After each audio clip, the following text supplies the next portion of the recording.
भोजपुर लगभग को जंगण थाने जे अदा ॻोठ हलीम जागराणी में चौपाई माल जी पुर माल जे भेल तां जागराणी बिरादरी जी बिंदरुन हलीम शामपुर जागराणी में थियल जहिड़े दौरान फायरिंग में बिनी धुरनि जा मारिजी वियल 6 ॼणनि ॾेर जागराणी उबेदला जागराणी टीमू जागराणी दिलशेर जागराणी मोमिन जागराणी और करीमन जागराणी के कल कंदकोट सिविल अस्पताल में पोस्टमार्टम कराने बाद वारसन सविन लालिन अखियुनि सां रात देर से पंहिंजे अबाणे ॻोठ के कब्रिस्तान में हथियारनि जे पेरे हेठि दफ़नाए छॾियो।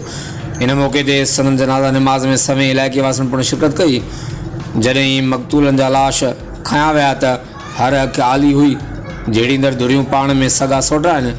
जहिड़ो ॿ ॾींहं अॻु चौपाई माल जी चोरी तां शुरू थियो, जंहिंमें ॿिन्ही धुरियुनि जा हथियारबंदनि हिक ॿिए मथां हथियारनि जा मुंहुं खोले छॾिया। फायरिंग जी ॾेवठ में शामपुर जागराणी धुर जा 4 ॼणा ऐं हलीम जागराणी धुर जा 2 ॼणा मारिजी विया हुआ ऐं कुझु माण्हू ज़ख़्मी पिणु थिया हुआ।